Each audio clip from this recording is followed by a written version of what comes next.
Bouclons la boucle. Depuis que le mois de janvier a commencé, j'ai posté diverses vidéos sur la chaîne qui vont être un peu le type de vidéos qu'on va retrouver régulièrement et s'ajouteront à cela des vidéos qui seront plus grosses, plus denses, un peu plus d'un type émission si je peux dire ça comme ça, où ce sera un gros sujet. Mais là j'avais envie de commencer l'année avec le truc que je fais habituellement, qui me plaît et qui vous plaît. Là pour conclure cette petite série de vidéos, je vais repartir sur la base ultime, les threads d'horreur de Reddit.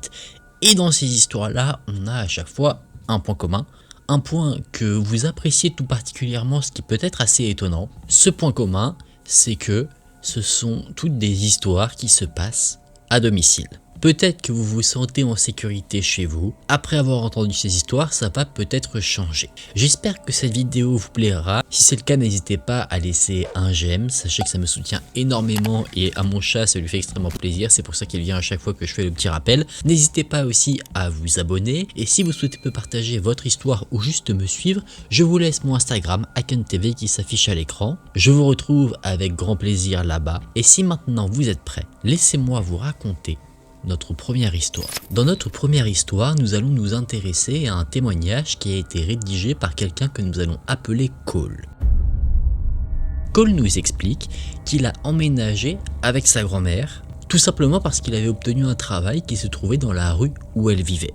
Il en était plutôt proche. Avant de s'y installer, il lui rendait visite au moins un week-end par mois. Un an avant les événements, alors que Cole effectuait l'une de ses visites, un de ses voisins qui vivait dans la rue est allé le voir lui ainsi que sa grand-mère alors qu'ils étaient assis sur le porche de la maison pour leur dire quelque chose d'assez troublant. Il leur a dit que l'enfant d'un des voisins, qui est maintenant adulte, a des problèmes mentaux et qu'il est possible qu'il se trouve parfois dans le jardin des voisins et qu'il regarde au travers de la fenêtre. Le voisin partage cette information parce que c'est quelque chose qui lui est arrivé. Sa femme a déjà été surprise de voir le voisin atteint de problèmes mentaux regarder au travers de la fenêtre de sa maison et paniquer. Elle a appelé son mari a essayé de chasser ce jeune garçon. Généralement il s'en va, mais quand il reste et qu'il est insistant, là la police est appelée et ça explique beaucoup de choses, sachant que la grand-mère dit avoir effectivement vu à certaines reprises la police dans sa rue. Nous sommes donc au moment où Cole a emménagé chez sa grand-mère. La colocation se passe très bien, la grand-mère est très heureuse d'avoir son petit-fils à la maison. Et un soir, alors que Cole rentrait assez tard du travail, il est rentré à la maison et en rentrant, juste avant de pousser la porte, il a remarqué quelque chose. La porte était légèrement entrouverte. Détail qui a son importance parce que Cole sait que sa grand-mère est très assidue sur la sécurité, c'est-à-dire qu'à chaque fois, elle vérifie un bon nombre de fois que les portes sont bien fermées. Donc Cole est assez surpris, il pense peut-être à un cambriolage, il rentre dans la maison et il retrouve sa grand-mère dans sa chambre, tranquillement, pas du tout alertée, pas blessée. Donc il présume qu'en fait sa grand-mère a probablement laissé la porte ouverte alors qu'elle était rentrée de course et il met donc ça sur le compte d'un simple oubli. Le lendemain, Cole revient de nouveau du travail et cette fois-ci ce n'est pas la porte d'entrée qu'il constate être ouverte, mais la porte de la voiture de la grand-mère. Donc pour Cole, encore une fois, pas forcément d'alerte, il se dit que tout cela n'est dû qu'à des oublis, probablement dû à l'âge de la grand-mère, peut-être qu'elle commence petit à petit à perdre la mémoire sur certaines choses. Mais un soir, Cole et sa grand-mère sont sortis pour dîner au restaurant et ce soir-là, c'est Cole qui s'est chargé de verrouiller la porte de la maison. Il nous explique que la porte a deux loquets. Le loquet principal, la serrure juste à côté de la poignée, et également un loquet qui se trouve à l'intérieur du domicile.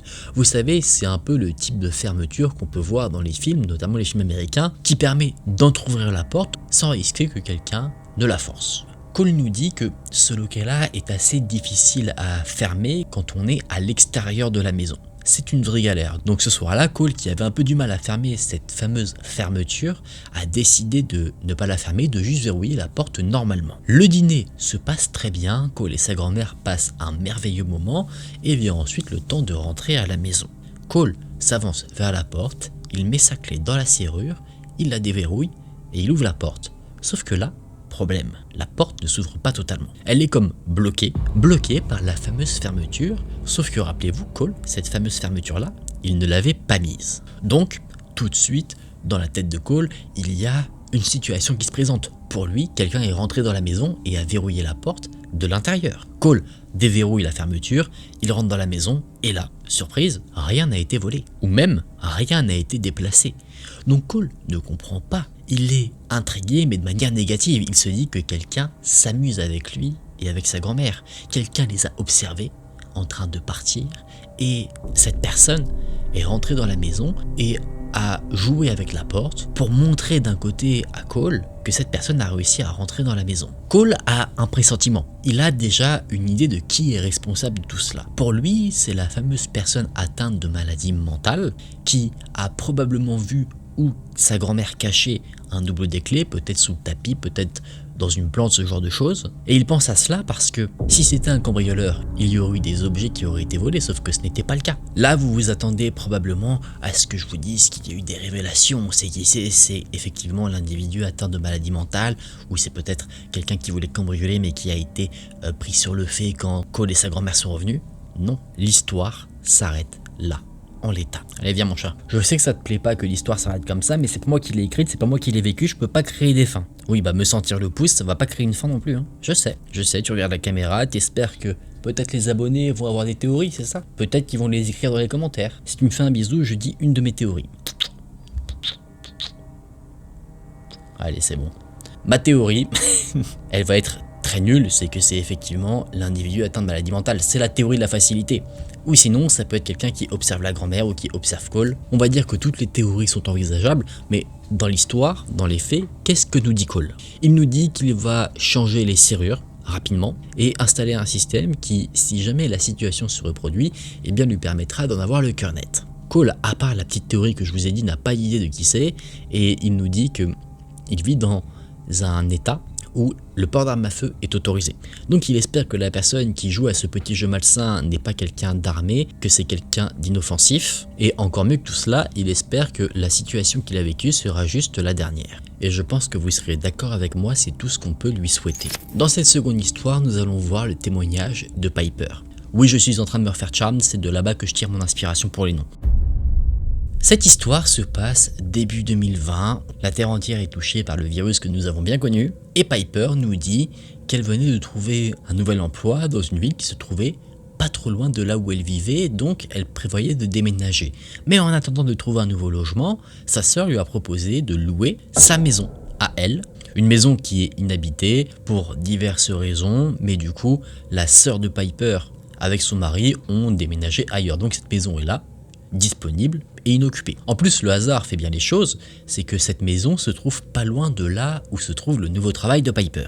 Gros bénéfice, sachant que c'est la sœur qui est la propriétaire, c'est que Piper loue le domicile à un prix très bas, presque gratuitement en fait. Clairement, elle paye pas de loyer, elle paye juste l'eau et l'électricité. Piper vivait dans le domicile depuis 2-3 mois, elle s'était bien habituée à sa vie là-bas, et un soir, en rentrant du travail, elle a garé sa voiture et en allant jusqu'à chez elle, sur le trottoir, juste devant sa maison, elle a remarqué un mégot de cigarette. Elle a trouvé ça un peu étrange, et d'abord elle s'est dit que c'était peut-être le sien, sachant qu'elle fumait à ce moment-là. Sauf que, en ramassant le mégot, elle a vu la marque de la cigarette et ça ne correspondait pas à celle qu'elle fumait. Donc, elle l'a jeté à la poubelle, elle n'y a pas plus pensé que ça, elle s'est dit que c'était peut-être un passant. Elle se dit c'est sûrement quelqu'un de mal élevé qui a jeté ça sur son trottoir parce que c'était un petit trottoir privé, mais c'est tout. Pour le moment, ça s'arrête là. 2 jours plus tard, Piper était rentrée du travail, comme dans la situation précédente, et là, de nouveau, elle a repéré des mégots de cigarettes. Mais cette fois-ci, non pas sur le petit trottoir, mais plus proche de sa maison encore, près de son porche. En gros, ce que Piper nous dit, c'est que peut-être quelqu'un est rentré vraiment sur la propriété, s'est assis sur le porche et a fumé ses cigarettes ici comme s'il était chez lui. Piper, c'est quelque chose qui l'énerve, mais sachant que ça se passe quand elle est au travail, elle ne peut pas faire grand-chose, mais elle remarque quand même un détail, c'est que les mégots semblent avoir été éteints récemment. Donc, elle suppose que la personne qui est à l'origine du dépôt de ces mégots a peut-être vu Piper rentrer et il est parti précipitamment. Quoi qu'il en soit, Piper a continué sa vie. Elle est rentrée chez elle, elle a fait ce qu'elle avait à faire et le soir elle a décidé de se mettre devant un film.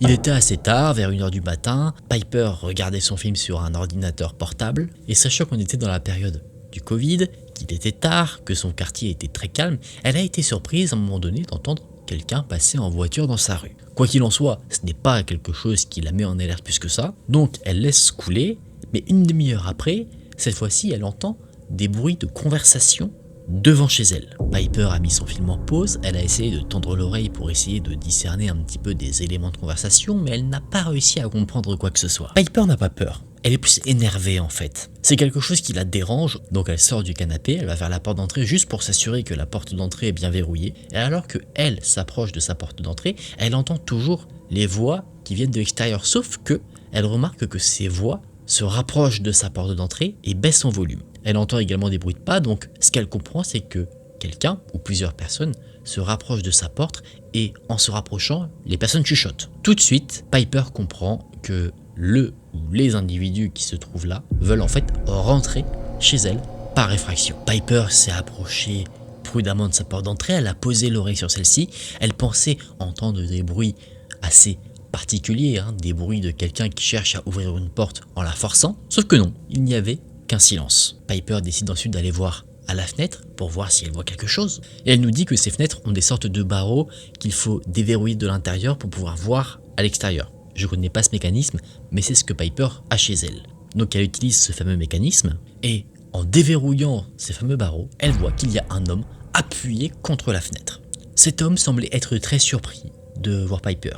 Il a bégayé une phrase qui n'avait aucun sens et il a sauté en arrière de surprise. L'homme a ensuite tiré sur les cordons de son sweat pour resserrer la capuche autour de son visage pour ne pas qu'on puisse l'identifier. L'ami de cet individu qui a été surpris a vu la scène, donc il a commencé à enfoncer la porte. Il frappait de toutes ses forces, mais la porte était une porte moderne, très solide, elle ne bougeait pas d'un pouce. Piper, elle, a été prise par surprise par la situation, elle était totalement tétanisée. Elle, ce qu'elle pensait voir de base, c'était des personnes qui s'en allaient. Elle ne pensait pas voir des gens qui allaient, même pris sur le fait, tenter de la cambrioler, ou même pire, tenter de rentrer dans la maison pour lui faire du mal. À un moment donné, elle a repris le contrôle de ses esprits. Elle a donc reverrouillé le mécanisme, celui de la fenêtre, elle a couru dans l'escalier, elle est montée à l'étage, elle s'est enfermée dans un cagibi qu'elle a barricadé avec une table, elle a pris son téléphone portable et elle a appelé la police. Alors que Piper était au téléphone avec les officiers de police, elle a entendu un bruit au rez-de-chaussée, une fenêtre qui avait été brisée, sauf que avec ce fameux système de barreaux, il était impossible de rentrer par la fenêtre, même si elle était brisée, donc elle a entendu à la suite de ce bruit de fracas un énorme cri. Un cri si fort que Piper est sûr que ça a réveillé la moitié du voisinage. Après cela, il y a eu un énorme silence. Quand la police est arrivée sur place, les deux individus étaient partis depuis un moment. Une enquête a été lancée, la police n'a pas réussi à découvrir qui c'était, mais elle a fait plusieurs rondes dans le quartier pour essayer de retrouver ces fameux cambrioleurs. Cambrioleurs, on ne sait pas vraiment, en tout cas, ces deux individus. Peu de temps après ces événements, Piper a déménagé. Quelques mois plus tard, sa sœur a vendu la maison. Elle n'a pas entendu d'autres histoires, de rumeurs ou quoi que ce soit. Elle n'a plus jamais entendu parler du quartier et de la maison où il s'est passé ces événements qui l'ont terrorisée. Elle ne sait pas ce qu'étaient les intentions de ces individus, le cambriolage, peut-être elle-même. Quoi qu'il en soit, ce qu'elle est sûre, c'est que ces individus avaient ciblé sa maison parce que, de par le fait qu'elle avait trouvé déjà plusieurs mégots et tout, elle sait que ces individus avaient préparé leur coup. Est-ce qu'ils savaient que Piper était là ou pas? Ça, elle l'ignore, mais évidemment, elle a un doute raisonnable, se disant que peut-être la cible dans toute cette histoire n'était pas des objets de valeur, mais elle-même. On ne peut qu'être heureux que Piper ait réussi à réagir rapidement, qu'il ne lui soit rien arrivé, et on peut croiser les doigts aussi pour que ces individus aient été mis hors d'état de nuire rapidement. Dans cette troisième histoire, nous allons suivre le témoignage de Phoebe. Phoebe nous raconte qu'elle avait perdu le pouvoir des trois. Mauvaise histoire, désolé. Il y a une forte probabilité pour que beaucoup de gens ne comprennent pas mes blagues parce que la série est trop vieille. Et si vous êtes beaucoup dans les commentaires à me dire que je ne vois pas de quoi tu parles, je prendrai une énorme claque de coup de vieux dans la joue. Sur la joue, c'est mieux. Dans la joue, ça peut faire très mal. Nous sommes en juin. Phoebe nous dit qu'elle venait de quitter le logement de ses parents parce qu'elle venait de trouver un emploi stable et qu'elle aspirait à sa propre liberté. Elle avait cherché des appartements dans sa ville, abordables, et il se trouve qu'elle en a trouvé pas loin du tout de là où vivaient ses parents, à 2-3 minutes à pied, un appartement, et du coup c'était très bien pour elle parce que Pour son premier appartement, c'était pratique d'avoir ses parents à côté s'il y avait un problème. L'appartement était plutôt cool, ça lui convenait totalement, donc elle a décidé de le louer. Elle nous dit que dans son appartement, il y avait un long couloir, et ce long couloir reliait chaque pièce. Au début du couloir, il y avait la porte d'entrée. Phoebe nous dit également que l'appartement avait les murs assez fins, donc on pouvait facilement entendre ce que faisaient les voisins, que ce soit des bribes de conversation, quand les personnes marchaient, etc. Vous avez compris, vous voyez probablement de quoi je veux parler. Un soir, Phoebe était rentrée d'une petite soirée entre amis dans un bar. Il n'était pas très tard, vers 22h30 environ, et donc elle est rentrée chez elle, elle a pris une petite douche et elle s'est allongée dans son lit pour se coucher. Elle n'avait pas sommeil de suite, donc elle s'est dit qu'elle allait regarder un petit peu Netflix avant d'aller rejoindre les bras de Morphée. Elle a été absorbée par sa série, donc elle a commencé à veiller petit à petit, jusqu'on arrive au coup de minuit. Là, elle a entendu un son qui l'a sorti de sa série, comme un gros coup sur la porte d'entrée. Elle a mis sa série en pause et elle a tendu l'oreille. Elle n'a rien entendu de plus, donc elle s'est dit que c'était peut-être son esprit qui lui jouait des tours. Sauf que, de nouveau, elle a entendu d'autres sons, encore des sons au niveau de sa porte d'entrée. Donc pour en avoir le cœur net, Julia s'est levée de son lit, elle s'est aventurée vers la porte d'entrée et elle a décidé de regarder au travers du Judas. Évidemment, on est en pleine nuit, elle ne voit rien. Donc, encore une fois, Phoebe s'est dit que son esprit lui jouait un tour, donc elle a fait demi-tour, elle est retournée dans sa chambre, sauf qu'avant même de pouvoir atteindre son lit, elle a entendu comme quelqu'un qui toquait à sa porte, mais cette fois-ci assez fortement. À ce moment-là, Phoebe se dit que ce n'est pas son esprit qui lui joue des tours, c'est juste des amis à elle qui ont décidé, peut-être en ayant abusé un peu de la boisson, de lui jouer un tour. Donc elle appelle un de ses amis, un des amis avec qui elle était au bar ce soir-là, pour demander si c'était lui qui frappait à sa porte et si c'était bien le cas, que ce n'était pas quelque chose d'amusant. Sauf que cet ami a dit « Non, je suis chez moi, j'étais en train de dormir, je me lève tôt demain. » Et donc Phoebe a raccroché et elle ne comprend pas. En appelant son ami, elle a parlé assez fort, donc elle se dit que la personne qui était devant sa porte a forcément entendu. Rappelez-vous, les murs sont assez fins, donc elle est énervée parce que la personne n'est pas partie, elle a continué de frapper à la porte. Phoebe est retournée à la porte, elle a regardé de nouveau au travers du Judas, encore une fois, elle ne voit rien. Elle a ensuite fait quelque chose qui aurait pu être très dangereux, elle a déverrouillé sa porte et elle a regardé rapidement ce qu'il y avait derrière. Rien. Elle l'a fermée, reverrouillée. S'il y avait eu quelqu'un, eh bien ça aurait pu être dramatique. Phoebe devient de plus en plus en colère, donc elle se dit qu'elle va attendre devant la porte et dès que la personne va toquer à la porte, elle va ouvrir pour le prendre sur le fait et voir qui c'est. Elle attend pendant 10 minutes, l'œil posé sur le Judas pour essayer de voir quelque chose, sauf que la seule chose qu'elle voit, c'est quelqu'un qui pose sa main sur le Judas bloquant totalement sa vision. Et ensuite, un toc. Phoebe a commencé à déverrouiller la porte et elle a entendu la personne qui avait toqué commencer à courir dans les escaliers. Donc Phoebe a réussi à ouvrir la porte plutôt rapidement et elle a commencé à courir après cet individu. Très mauvaise idée, mais c'est ce qu'elle fait. Elle court après cet individu, elle ne l'a pas vu, elle l'entend juste courir dans les escaliers, mais il y a un son qui l'a fait se stopper net. Ce son, c'est le son de frottement d'une veste contre un mur. Et c'est là que Phoebe comprend une chose, c'est que cet homme, cet individu en tout cas, s'est caché derrière un mur pour sauter sur Phoebe au moment où elle allait passer à son niveau. Donc, plutôt que de continuer cette aventure dangereuse, Phoebe a décidé de remonter chez elle, elle s'est enfermée et elle a appelé la police. La police est arrivée assez rapidement, ils ont fouillé tout l'immeuble, mais ils n'ont trouvé personne. D'après eux, ça pouvait être n'importe qui, quelqu'un qui aurait abusé de la boisson, un enfant, mais au cas où, ils ont patrouillé dans le quartier de Phoebe sans rien trouver. Mais quoi qu'il en soit, à partir du moment où la police a été appelée, Phoebe n'a plus eu aucun coup sur la porte de son appartement. Elle ne pense pas que c'était des enfants parce que pour elle, et c'est vrai qu'on peut la suivre dans ce raisonnement, si c'était des enfants, elle pense qu'en fait elle aurait entendu les enfants dévaler les escaliers jusqu'à la sortie du bâtiment. Sauf que là, elle est sûre et certaine d'avoir entendu l'individu s'arrêter à un moment donné et se frotter contre un mur comme s'il se cachait dans un coin. Donc ce qu'elle pense, c'est plutôt que quelqu'un en fait toquait à la porte pour la faire sortir de chez elle et l'attaquer en dehors. On peut dire que Phoebe a eu énormément de chance parce que cet individu aurait pu l'attaquer au moment où elle a déverrouillé la porte la première fois, quand elle voulait juste regarder ce qu'il y avait. Sauf que la stratégie de l'individu était totalement différente, fort heureusement à ce moment-là parce que ça aurait pu lui coûter très cher. Quoi qu'il en soit, encore une fois, on a quelqu'un dans ce témoignage qui s'en est sorti, à qui il ne s'est rien passé, plus de peur que de mal, et heureusement. Quelles étaient les intentions de cet individu? On peut penser au pire, mais ça reste encore un mystère. Et voilà les amis, on en a fini pour ces 3 histoires, ces 3 threads d'horreur qui se passent à domicile et j'espère que ça vous a plu. Je les ai trouvées assez intéressantes et assez mystérieuses, c'est assez troublant ce qu'il se passe dans toutes ces histoires. Si la vidéo vous a plu, n'hésitez pas à laisser un j'aime et à vous abonner à la chaîne. Je vous remets mon Instagram AkenTV juste ici si vous souhaitez me suivre là-bas et m'envoyer votre histoire si jamais le cœur vous en dit. C'est avec plaisir que je vous retrouve de toute manière là-bas. Merci du fond du cœur d'avoir regardé la vidéo jusqu'à la fin. Moi je vous dis à très vite dans une prochaine vidéo. Prenez soin de vous, c'était Aken. Salut!